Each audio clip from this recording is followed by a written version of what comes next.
Bienvenue sur RTV, vous faites bien de suivre l'Actu Décrypté, votre rendez-vous hebdomadaire dans lequel nous analysons l'actualité ivoirienne.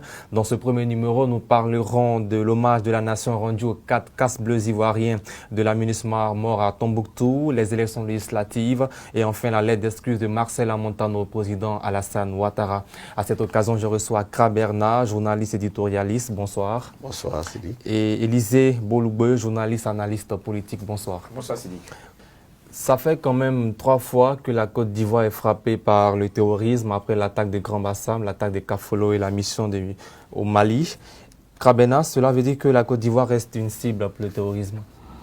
Oui, malheureusement, quand on subit 3 fois des attaques terroristes, cela traduit localement que nous sommes dans la ligne de mire de ces illuminés.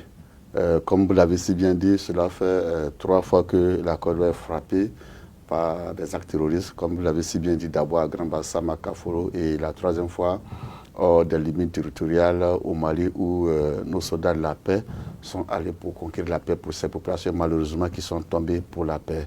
Alors, 3 fois, cela remet au goût du jour les efforts que déploie le gouvernement pour pouvoir endiguer ce phénomène et pour éviter que ce phénomène se sanctuarise en Côte d'Ivoire, d'où la nécessité absolue de redoubler de vigilance et surtout d'actionner des mécanismes de surveillance en interne pour démanteler toutes les tentatives et toutes les cellules dormantes qui pourraient éventuellement se trouver sur le territoire ivoirien. Monsieur Élisée, la Côte d'Ivoire reste-t-elle toujours une cible du terrorisme? Bien évidemment que la Côte d'Ivoire reste une cible et je pense que les autorités le savent si bien. Là, vous avez dit que ça fait 3 fois que la Côte d'Ivoire a été frappée par le terrorisme. Bien évidemment, après Bassam, Kafolo et tout récemment, les soldats tombés dans le cadre de la mission des Nations Unies au Mali, la MINUSMA. Mais à côté de ça, il ne faut pas oublier qu'il y a eu plusieurs tentatives qui ont été plus ou moins annulées ou étouffé par l'armée et qui n'a forcément pas fait l'objet de grandes communications. Donc c'est dit qu'effectivement la Côte d'Ivoire reste en ligne de mire des forces terroristes. La Côte d'Ivoire a-t-elle des moyens pour lutter efficacement contre le terrorisme? Lassina Diarra, chercheur spécialiste du terrorisme en Afrique de l'Ouest, répond à cette interrogation. La Côte d'Ivoire a quand même pris beaucoup d'initiatives et ce sont des initiatives qui sont à encourager, tant au niveau préventif qu'au niveau opérationnel. Au niveau préventif, car je vais citer clairement la mallette pédagogique qui a été élaborée par la Coordination nationale des renseignements, qui vise à détecter les signaux faibles et les signaux forts de radicalisation. C'est un élément très important, utile. Et encore, il faut voir au niveau opérationnel, vous avez au niveau de la police, vous avez la force de recherche et d'assaut de la police, qu'on appelle FRAP, et vous avez l'hygiène également au niveau de la gendarmerie, au niveau de la Francie, vous avez également les forces spéciales. Donc voilà ces mécanismes quand même qui sont vraiment intéressants à analyser. Ben, la question de savoir est-ce que ces mécanismes seront capables de contenir réellement la menace. Bon, étant donné que c'est une menace qui se métamorphose, bien sûr, il va falloir chaque fois réinterroger, redynamiser nos postures sécuritaires ou d'alerte. Est-ce que la Côte d'Ivoire a des moyens pour lutter efficacement contre le terrorisme? Je pense que le gouvernement essaie de se donner les moyens. Lorsque il y a eu des tentatives qui ont été étouffées ou qui ont été plus ou moins avortées, qui ont été combattues, étouffées dans l'œuvre, je dirais, on peut se dire à un certain niveau que le gouvernement essaie de faire des efforts pour combattre le terrorisme. Il ne faut pas perdre de vue que c'est un combat asymétrique parce que tu te bats avec quelqu'un que tu ne vois pas.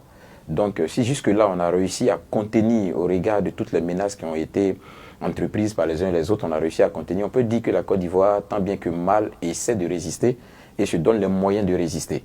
Maintenant, on ne perd pas de vue que même les plus grandes les plus grands États de la planète subissent également les actes terroristes. Donc, c'est pour dire que personne n'est fondamentalement à l'abri. Toutefois, il est important que les États se donnent les moyens de pouvoir résister à cela. C'est à ce titre que je salue l'initiative de la création de cette école de lutte contre le terrorisme, de ce centre de lutte contre le terrorisme dans la zone de Jacquesville, voilà, qui a été prévu par le gouvernement, qui est un accord entre le gouvernement ivoirien et le gouvernement français. Nous croyons que tout ceci doit contribuer véritablement à combattre efficacement le terrorisme. Kraberna, aujourd'hui, comment la Côte d'Ivoire s'organise pour lutter efficacement contre le terrorisme? Alors, c'est une question, je dirais, un peu piège, s'organiser pour lutter contre quelqu'un qu'on ne voit pas. Je pense que ce n'est pas une tâche aisée. Comme Élisée l'a dit, même les armées les plus puissantes au monde ont du mal à contenir le phénomène du terrorisme. Comme je le disais tantôt, c'est une guerre asymétrique. On se bat contre quelqu'un qu'on ne voit pas. Et quels que soient les moyens que l'on va déployer sur le terrain, quand on n'a pas une bonne collaboration, c'est évident qu'on ne pourra pas arriver à bout de ces terroristes. Alors, c'est vrai, on aura beau déployer des chars, des avions, des missiles et que sais-je encore, mais il faut une bonne collaboration de la population. Pour là, il faut beaucoup miser sur le renseignement. Je pense qu'il faut saluer les initiatives du gouvernement ivoirien. Quand on regarde ce qui se passe un peu dans le nord ivoirien et les efforts qui ont été déployés, je pense que la Côte d'Ivoire se donne les moyens de contrecarrer sur le phénomène du terrorisme. Rappelez-vous quand Kafolo a été frappé, quand il y a eu l'attaque de Kafolo, le chef d'état-major a donné des ordres. Il dirait que le ministre de la Défense, le gouvernement, le chef de l'État, chef du système des armées, a donné des instructions pour que les auteurs, les acteurs commanditaires soient mis aux arrêts. Et dans les jours qui ont suivi, on a eu le communiqué officiel. Je pense que tous ceux qui étaient impliqués, qu'ils soient au sein du carré ivoirien comme à l'extérieur, ont été appréhendés. C'est donc dire qu'il faut une bonne osmose entre les forces régaliennes et les populations et un bon système de renseignement, comme l'exigent des spécialistes, pour pouvoir arriver à bout. C'est à ce seul prix qu'on peut arriver à bout de ces illuminés. Sinon, on aura beau déployer les armes les plus sophistiquées, les avions de guerre, on aura du mal à endiguer. Regardez ce qui se passe au Mali. Nous avons les armées les plus puissantes, l'opération Barkhane. Ils y sont avec des drones, avec des hélicoptères de combat.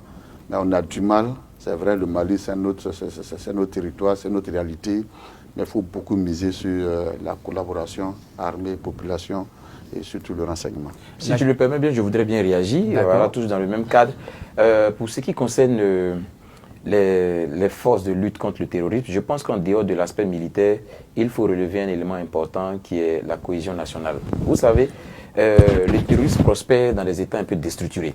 Donc, si tant est qu'au niveau de l'État, on n'a pas cette osmose, on n'a pas cette symbiose, on n'a pas cette cohésion, c'est un terreau fertile pour la propagation du terrorisme. Voilà pourquoi il est important que nous, en tant qu'Ivoiriens, quelles que soient nos convictions politiques, nous veillons à préserver le minimum. Parce que si nous allons vraiment dans des confrontations qui créent le terreau fertile pour le terrorisme, au final, tout le monde sera perdant. Donc, en plus des forces militaires, il faut mettre en avant aussi l'aspect important de la cohésion et de la collaboration de la population. En parlant bien sûr de la population, l'actualité cette semaine, c'est aussi les législatives. Les dépôts des candidatures pour les élections législatives ont pris fin vendredi dernier. Tous les partis ont publié leur liste officielle. On est vraiment parti pour les prochaines législatives avec l'opposition qui accepte de participer à ces élections. Krabena, en clair, la date des législatives ne sera pas repoussée. Bon, à l'état actuel des choses, rien ne prouve que cette date sera repoussée. Donc nous nous en tenons rigoureusement à la date qu'a communiquée la commission électorale indépendante. Comme vous l'avez si bien dit, c'est le 6 mars et très quelques semaines, la campagne va s'ouvrir. On a vu l'effervescence qui a entouré les dépôts de ces candidatures. Et nous savons que toutes les élections qui sont passées ont été plus ou moins boycottées par l'opposition. Et depuis pratiquement quelques années, c'est la première fois que toutes les forces politiques présentes en Côte d'Ivoire se mesurent à des élections. Et je pense que ce sera une très belle occasion pour permettre à chaque formation de se mesurer. Bon, malheureusement, l'opposition, je peux le dire, pas un peu handicapée, eu égard à ce qui s'est passé dans un passé pas trop lointain, où elle a décidé de boycotter tout le processus électoral. Et comme on le dit en droit, nul ne peut se prévoir de sa propre turpitude. Cette opposition a décidé de boycotter les inscriptions sur la liste électorale. Aujourd'hui, elle se décide d'aller à cette élection. Bon, quand on a posé des textes, il faut s'entendre manifestement à ces conséquences et l'opposition devra en assumer toutes les conséquences.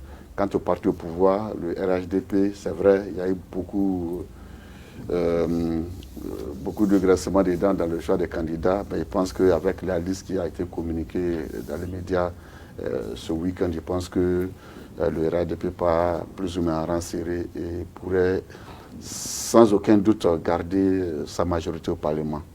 Ben, moi, je pense qu'il y a une chose fondamentale qu'il ne faut pas perdre de vue. Vous savez, nous sommes dans un État qui se veut un État de droit et par conséquent, il est important qu'on puisse respecter les tests. Vous savez, constitutionnellement, la session la session du Parlement s'ouvre en avril. La première session annuelle du Parlement s'ouvre en avril.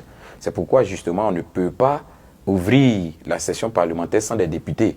Or, pour qu'on puisse espérer avoir des députés à l'ouverture de cette session parlementaire, la date butoir qui nous reste, c'est le mois d'avril. Et le mois d'avril, pas forcément même la fin avril, parce qu'on sait généralement que dans ces cas d'élection, il peut advenir qu'il y ait des situations qui appellent à des contestations. Donc, à des procédures qui vont être lancées, des réclamations et autres, tout ça, et ça prend du temps pour que cela puisse être géré. D'où la nécessité de faire cette élection à la date, comme je le dis, butoir de début mars, pour qu'on puisse espérer qu'en dépit des contestations et autres, on puisse au moins respecter l'ouverture de la session parlementaire qui est prévue début avril. Donc, pour tout ce qui est du report, je pense que ça ne va pas cadrer en fait avec la Constitution. Et donc, on sortira de la Constitution et donc on rentre dans une sorte de situation anormale. Et je pense que ce ne sera pas à l'avantage de la Côte d'Ivoire. Maintenant, pour ce qui est de la participation des partis. Moi, je pense, Kral le disait, que l'opposition, vraiment, n'a pas participé à tous les processus, ont boycotté. Donc, certainement, moi, je pense qu'on ne passera vraiment pas le temps à ressasser tout ça. Je crois qu'aujourd'hui, le moment est venu de saluer déjà la volonté manifeste des uns et des autres d'aller à ces consultations populaires-là. Ça, c'est déjà quelque chose qu'il faut qu'on salue. Voilà, et qu'on encourage les différents partis à aller au bout de ce processus en permettant cette consultation populaire. Parce qu'il peut arriver des moments où vraiment on ne s'entend pas, mais arrivé à un certain moment, il faut savoir entrer en soi-même et puis prendre des décisions qui s'imposent. On a eu des moments de querelles. Je pense qu'il faut qu'on amorce maintenant je dirais en quelque sorte, de l'apaisement, de la cohésion. Et je pense que, ou du moins, je souhaite que cette législative qui arrive là soit une occasion de permettre à tous les partis de participer, en tout cas ceux qui veulent bien. Voilà, que ce soit un jeu ouvert et que définitivement on tourne la parenthèse des conflits électoraux à jamais. Voici ce que je peux dire. Vous avez abordé le terme cohésion. Il y a aussi la question de la cohésion au sein des partis politiques. Au sein du RHDP, par exemple, il y aura des candidats indépendants. Est-ce que ce qui se passera au RHDP va se passer dans les autres partis de l'opposition? Oui, immanquablement. Là où il y a des élections, ce sont des choix où il y a des choix. Forcément, on ne peut pas faire l'unanimité. Alors, aussi bien au RHDP que dans les partis d'opposition, comme je l'ai dit tantôt, il y a des graissements des dents. Immanquablement, il y aura des indépendants au sein du RHDP, tout comme au sein de l'opposition. La force de chaque formation, c'est de pouvoir canaliser ces indépendants et de pouvoir démontrer que chaque direction a fait le meilleur choix. Alors, là où l'indépendant arrive à battre le candidat officiel du parti, ça revient à dire que le parti a misé sur le mauvais cheval. Donc, comme je le disais, ce sont des élections, c'est des choix qui ont été faits et ces choix doivent refléter la réalité du terrain et la capacité de chaque candidat choisi à fédérer l'électorat autour de sa personne pour ne pas que le siège de la circonscription échappe à son parti. Donc aussi bien, le parti d'opposition, nous sommes sur un plateau de télé, déjà dans les médias, il y a beaucoup de dissensions au sein des formations politiques. Le RADP, c'est vrai, parti soudé, mais c'est encore plus compliqué au sein de l'opposition. C'est une fédération entre griffes de partis. Et des positions sont en train de s'achoper dans plusieurs circonscriptions déjà. Donc c'est donc dire que ces élections, il y aura la compétition entre adversaires politiques, mais il y aura beaucoup de compétition en interne et ça ne sera pas l'avantage des partis politiques qui n'auront pas cette capacité à se surpasser pour pouvoir faire gagner le candidat que chaque direction aura choisi.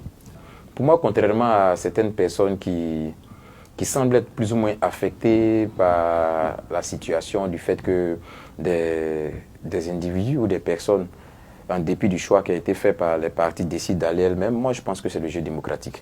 Il faut laisser les gens s'exprimer. C'est vrai que parfois on se dit que ça peut avoir un souci de cohésion. Mais vous savez,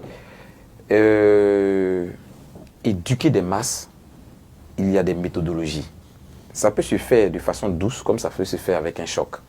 Quelqu'un qui veut aller à des élections et qui estime qu'il a la compétence pour y aller, si les conditions lui permettent et s'il remplit les critères, qu'on le laisse y aller. C'est vrai que le parti peut-être n'a pas porté son choix sur la personne, mais bon, on se dit que c'est un souci au niveau de la discipline du parti mais également parce que le parti veut être un parti démocratique, on laisse la personne aller à la joute électorale et on verra ce que cela va donner. Et pour ce qui est de l'opposition, je note pour ma part que, en m'appuyant sur ce qu'on a observé les mois passés, je crois que l'objectif était commun tant qu'il s'agissait de la présidentielle. Mais là, je me rends compte parfaitement que vu qu'il s'agit du Parlement où on a 255 sièges, tout de suite, les uns et les autres ont fait sortir leurs intérêts. Et c'est ce que je dis, c'est-à-dire qu'on se rassemble généralement pour combattre le parti au pouvoir, la plupart du temps sur la présidentielle. Mais lorsqu'on arrive aux législatives, chacun voit tout de suite la possibilité de briguer un siège. Et là, maintenant, les appétits s'expriment. Et c'est ce à quoi nous sommes en train d'assister. Au niveau du RHDP, c'est vrai qu'il y a eu une décision du président et de ses collaborateurs pour sortir une liste qui, à mon sens, en grande partie est respectée. On sent une discipline du parti, en tout cas dans ce cadre-là, quand bien même il y a certaines personnes qui sont sorties de la discipline du parti et qui veulent aller aux élections. Je pense que dans ce cas de figure-là, c'est de continuer à échanger avec ces personnes, de discuter avec ces personnes. Vous savez, c'est Oufo Boigny qui disait, ça je me rappelle, c'était un passage de Didier Madi une fois quand je l'écoutais, qui disait que Oufo Boigny leur disait, quand on ne s'entend plus, quand quelqu'un est fâché et qu'il sort de la maison, qu'il part et qu'il se fait tard, prenez la peine de ne pas fermer la porte à clé. Parce que la personne peut avoir sommeil et peut se résoudre à revenir. Si elle vient que la porte est fermée, vous voyez que ça exacerbe la crise encore. Mais si elle vient que la porte est ouverte, elle peut rentrer se reposer. Donc, il ne faut jamais aller vraiment dans l'excès. Il faut toujours pouvoir échanger, négocier, dialoguer et discuter. La preuve, le dialogue apporte toujours des voies et moyens de solution. On se rappelle du dialogue politique du 21 décembre. On voit le résultat que ça a donné. Aujourd'hui, tout le monde est en train de partir aux législatives. Donc, je voudrais encourager vraiment les leaders politiques à ne pas être excessifs, à ne pas être radicaux dans ce qu'ils font, mais à donner l'opportunité aux uns aux autres d'échanger. De là sortira véritablement la lumière, en fait. Mais Élisée, c'est vrai qu'avec ta permission, je ne suis pas totalement d'accord avec toi quand tu dis que peut-être les candidatures indépendantes participent sur le signe de la vitalité ou bien l'expression de la démocratie. Oui, c'est vrai, le dire de cette façon a peut-être encouragé un peu l'indiscipline dans les partis.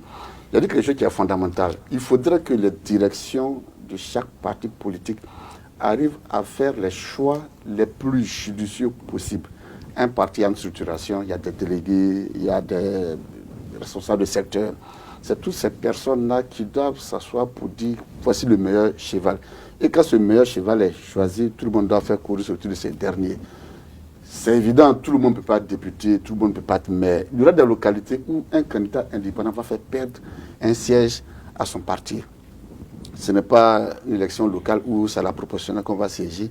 Ce sont des élections législatives où même quand tu peux perdre à une seule voix et le siège peut t'échapper. Donc là, il est de la responsabilité des directions de chaque parti de faire le meilleur choix possible. Et quand quelqu'un, bon, c'est vrai, tu peux partir à cette élection indépendante sous le prisme de la démocratie, mais quand tu perds aussi, qui est dans sa politique, tu te brises la figure et peut-être et souvent, à jamais, on a plusieurs cas dans ce genre. En parlant des responsables des partis, au RHDP par exemple, beaucoup sont dessus, mais le parti appelle quand même à l'unité. Suivant ce message du directeur exécutif du RHDP, le ministre Adama Bictogo. Vous savez, je voudrais appeler tous nos militants, tous nos candidats. Vous savez, au RHDP, le mécanisme de désignation des candidats a répondu au principe démocratique. Il y a eu une consultation large. Dans certains endroits, il y a eu des consensus. Certains endroits, il y a eu donc des primaires. En tout état de cause, quel que soit le choix, il y a toujours des personnes qui peuvent se sentir frustrées. Mais je voudrais inviter tous les militants, tous ceux qui n'ont pas été retenus, à soutenir les candidats retenus, parce qu'il ne s'agit pas des candidats. Il s'agit de donner au président Alassane Ouattara une majorité confortable. Et cette majorité confortable passe par ceux qui vont porter les couleurs du RHDP le 6 mars. Donc, que ceux qui sont habités par l'envie d'aller en indépendant, qu'ils renoncent et qu'ils s'alignent tous derrière le candidat choisi du RHDP, parce que c'est le RHDP qui gagne, et quand le RHDP gagne, c'est la Côte d'Ivoire qui gagne. Pourquoi les indépendants peuvent représenter une grande menace pour les grands partis politiques? Les indépendants peuvent représenter une menace En ce sens que je vais rebondir un peu sur ce que Kra avait dit, qui pour moi va me servir d'élément argumentaire. Vous voyez, il a dit quelque chose de fondamental. Il a dit qu'il faut que les responsables des partis puissent faire le choix en tenant compte d'un certain nombre de paramètres. Vraiment en interrogeant les responsables de section et autres, mais également la base en fait. Et cet exercice n'est forcément pas fait chaque fois. En fait, c'est ce qui, la plupart du temps, conduit à des candidatures indépendantes qui sont en réalité la manifestation d'une frustration. Donc, pour ne pas qu'on y arrive, il est important de faire une large consultation et veiller à choisir véritablement celui-là qui pourra porter haut les valeurs et les chances du parti de pouvoir, briguer ou remporter le siège. Les indépendants, comme je le dis, peuvent être une véritable menace, en ce sens que vous imaginez si il y a deux partis qui sont en compétition dans une zone et que le candidat d'un des partis, quoi qu'il fût un parti aussi important, n'épouse pas l'assentiment de la plupart de la base, il va sans dire qu'effectivement, celle-ci ne va pas forcément voter le candidat retenu par le parti. Parce que pour elle, ce serait une manière pour elle d'exprimer sa frustration, vu qu'elle n'a pas été prise sa volonté n'a pas été prise en considération par la direction. Donc, du coup, le parti perd le siège. Et l'indépendant, il n'est pas forcément obligé, après sa victoire, de revenir dire « j'appartiens au parti » en réalité. Parce que là, ce mandat qu'il a reçu, là, il a reçu du peuple, en fait, et non pas du parti. Donc, c'est en cela que les indépendants deviennent une menace pour les partis.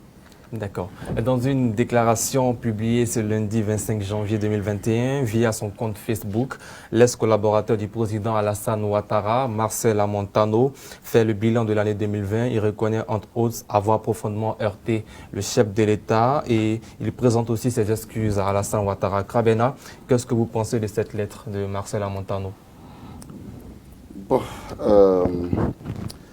on le dit très souvent, l'erreur humaine, le pardon est divin. Nous avons tous suivi cette actualité où Marcel Amontano a surpassé presque 30 années de collaboration pour s'opposer frontalement à son compagnon de route. Ceci a vexé beaucoup d'Ivoiriens, surtout ceux qui sont proches du RHDP. Aujourd'hui, le ministre Marcel Amontano fait un comeback et demande pardon. Je pense que c'est la démarche qui est beaucoup demandée pour tous ceux qui arrivent à poser des actes qui offensent les personnes. Une chose est de demander pardon, une autre est de pouvoir être accepté quand le pardon est demandé. Dans le cas d'espèce, c'est au président Alassane Ouattara que Marcel Amontano a demandé pardon. Donc il revient pleinement au président Alassane Ouattara d'accepter ce pardon de son frère en griffe ou de refuser. Mais en tout état de cause, je dirais que le ministre Amontano, vu sous un certain langue, a poussé un peu le bouchon loin. Et cela lui sera beaucoup préjudiciable. Il pourra certainement revenir, peut-être pendant l'air des temps. Ces temps-ci, on voit beaucoup des anciens compagnons de Guillaume Soro qui reviennent à la maison et qui sont acceptés. Cela signifie que le ministre Marcel Amontano peut naturellement revenir dans sa maison, mais il reste évident qu'il ne pourra plus retrouver l'aura qu'il avait au sein de cet appareil, l'estime qu'il avait. Je prends deux exemples. Les cas Zemogo et le cas Ben Soumaoro. Zemogo est sorti pour des raisons qui lui étaient propres en 2007. 5 ans après, il est revenu. Et Zemogo était quasiment le numéro 3 du RDA à son départ. Mais quand il est revenu, je ne peux pas dire qu'il rase les murs, mais aujourd'hui, il n'est même pas dans l'establishment du parti au pouvoir. Ben Soumaoro, paix à son âme, quand il est parti, il s'est terminé dans la même dynamique que le ministre Marcel Amontano, en attaquant frontalement le président, surtout sur sa nationalité. Et ça, les militants ne lui ont jamais pardonné jusqu'à sa mort. Donc, pour conclure, je dirais que c'est de bonne guerre de demander pardon, mais ce pardon, il peut passer, mais la couleur sera beaucoup difficile à avaler au sein des partisans du président Alassane Ouattara. Et j'ai une dernière question pour terminer. Est-ce que la lettre de Marcel Amontano ne pose pas la question de la moralité politique? Je vais peut-être vous surprendre, hein, mais moi, autant j'ai fustigé les propos du ministre Marcel Amontano au stade le 10 octobre, parce que je l'ai trouvé excessif, je l'ai trouvé injurieux, je l'ai trouvé déloyal, ou du moins déloyaux, comme c'est des propos, j'ai trouvé que ce n'était pas juste. Que même quand on n'était pas d'accord avec quelqu'un, il y avait de la réserve et il pouvait avoir de la retenue. Il y a des choses quand même, des limites qu'on ne devait pas franchir, je pensais qu'il les avait franchies. Et j'ai trouvé que c'était vraiment outrageant pour le chef de l'État. Et à titre personnel, j'ai trouvé que ce n'était pas normal. Mais en même temps, comme je le dis, j'ai fustigé ça. Mais en même temps aussi, je voudrais saluer, ça je le dis honnêtement, la grandeur d'esprit de demander pardon. Moi, j'estime que c'est une grandeur d'esprit, quelque chose qui n'existe pratiquement plus dans le vocabulaire de nos hommes politiques aujourd'hui. Beaucoup commettent des fautes, n'ont pas l'humilité de prendre la nation à témoin et demander pardon, et souvent peut-être utilisent des voies de raccourci, des petits arrangements entre quatre murs pour dire non, je m'excuse et autres, ça. Mais lui, il a eu le mérite, ça je le dis honnêtement, de demander pardon devant toute la nation. Maintenant, je vois que ça s'émeut un peu partout. Il n'a pas encore dit à qui que ce soit qu'il souhaite revenir, ou du moins être un collaborateur proche comme il a été du président de la République. Il note qu'il a eu des propos excessifs, qu'il ne devrait pas avoir. Et il demande pardon. Je voudrais qu'on se limite à ces faits. Il demande pardon, on salue le fait qu'il ait reconnu déjà qu'il s'est trompé et que cela même puisse servir d'école aux autres hommes politiques. Nous sortons d'une période douloureuse avec les événements qui ont émaillé le 31 octobre, les élections. Mais jusqu'à présent, personne n'a eu l'humilité parmi les hommes politiques de s'excuser pour tout ce qui s'est passé. Il y a des vies, il y a des gens qui sont morts. On a perdu des vies humaines, mais aucun jusqu'à aujourd'hui n'a souhaité même endosser la responsabilité. Personne. Comme si personne n'était responsable de ce qui s'est passé, que c'est arrivé par l'œuvre d'une magie. Non, mais c'est les responsables politiques qui sont à la base. Il y a des vies humaines qui ont été perdues dans cette histoire. Mais personne ne s'est excusé. Lui, aujourd'hui, il reconnaît qu'il a eu des propos excessifs à l'endroit du chef de l'État, dont il était le collaborateur depuis 30 ans. C'est pas petit. Et il vient demander pardon. Je voudrais déjà que ça soit retenu par chacun et qu'on puisse déjà saluer cette démarche. Et que ça serve de cas d'école à la plupart de nos hommes politiques. Pour moi, c'est une manière de moraliser aujourd'hui la politique en Côte d'Ivoire. Il ne dit pas jusque-là, et je voudrais qu'on le dise. C'est nous qui sommes dans les spéculations, ou du moins les citoyens sont dans les spéculations. Il n'a pas dit qu'il le fait parce qu'il attend un poste. Ne voyons pas forcément dans les démarches des uns et des autres la volonté forcément d'avoir, comme on le dirait dans le jargon, un tabouret. Pourquoi? Si j'étais offensé, la morale et la logique veut que je m'excuse pour ce que j'ai fait, qui n'est pas juste. Et je voudrais qu'on se limite à ça. Il s'excuse parce qu'il estime que ce n'est pas bon. Maintenant, pour ce qui est de l'aspect démarche ou bien une action en vue d'avoir un tabouret, ça c'est juste l'effet de notre imagination et c'est juste de la spéculation. On n'en est pas encore là. Merci à vous, chers confrères. Nous sommes au terme de ce premier numéro de l'Actu Décrypté. Je vous donne rendez-vous la semaine prochaine pour un prochain numéro.